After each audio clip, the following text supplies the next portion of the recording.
Well, we had got our first coat on, all the paper, all our corner bead, and so now we're working on the second coat. Well,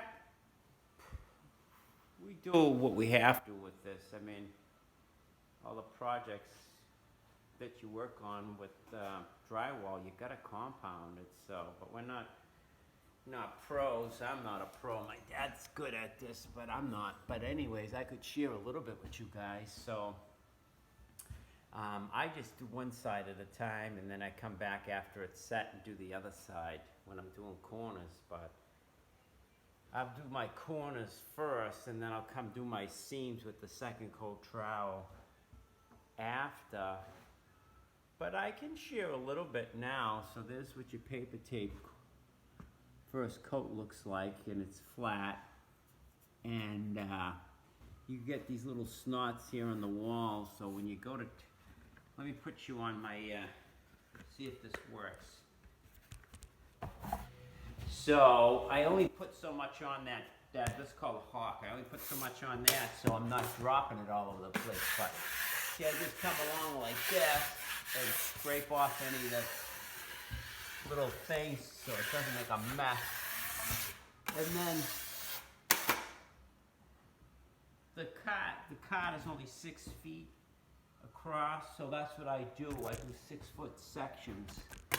So let me see if I can get this. Now when I load the knife, I try to load it towards the top of the knife because I'm trying to get the compound to get up. See, I'm gonna keep it on I'm gonna press it in there, and I'm gonna press it. See, there's some missing, so you gotta just keep loading your knife, and then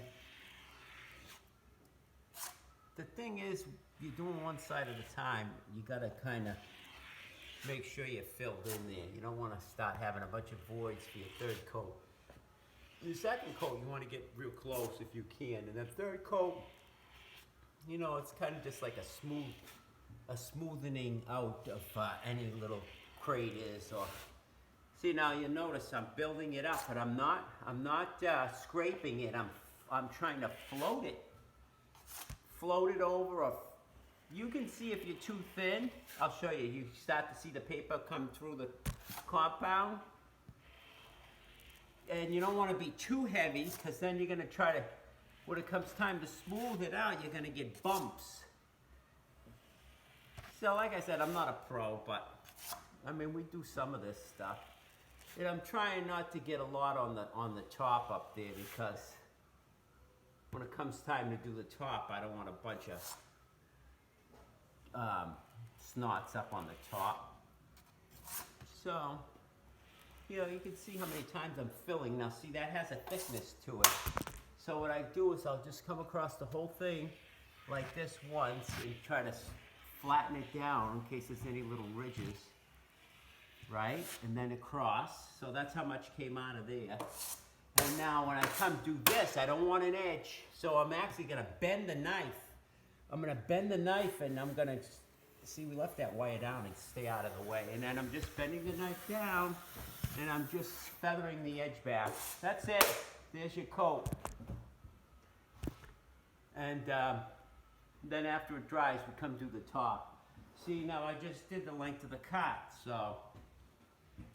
I mean, you can get overwhelmed with this because there's so much to do in a room, but you can only go with the length of your cart. So, and then what I do on a long wall is I'll just move all the way down the length of the cart. See, I'm gonna hit the wall now, and I only have to do this much now, but typically on a long wall you do the length of your cart, and there's the cart length.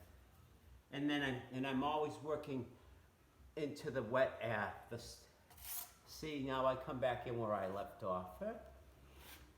Yeah, don't be afraid to get it on you. You gotta press it in. You gotta press it into your paper. See, not enough right there. So you load the edge of your knife and press it in.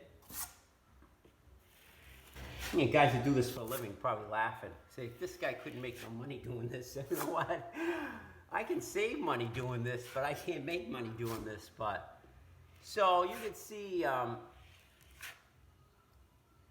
there's some thickness there. Now I'm not gonna try to smooth it all out right now because I want to fill in all the way. So now I gotta come back from the corner and pull it back this way. Now I load the top edge of the blade. You can even go like this if you want to. You can go like that.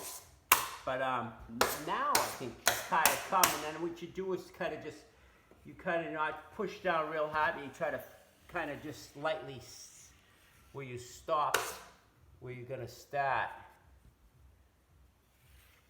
See? And then you can just kind of see, you can see a ridge line there, but now you can come back in and just come back in. You just come back in and just sit very, very lightly.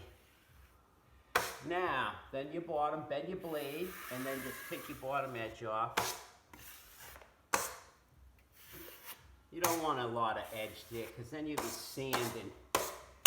Anyways, that's close. You can see there's a couple little ridges there, but it's not too bad, and it's filled in. So, and then I just work around the whole room, doing one edge, and then I'll go down and do the corners coming down. And I got plenty of compounding to do while this edge sets up and dries, and then when it's dried solid, I'll go and do the other edge. That's how I do it. I mean, the pros just do both, I think, at one time. So, anyways, and these are these niches, how they ended up coming out here. We just took the peel away edge off, and then you can see we have a good amount of edge out here to get our tile in there. With our thin set tile will still be within the wall, so it looks inlaid. Alright guys, I guess that's it for now. So guys, have a good weekend, and if there's anything else we think we could share with you guys, we will. Alright, till the next one. Take it easy.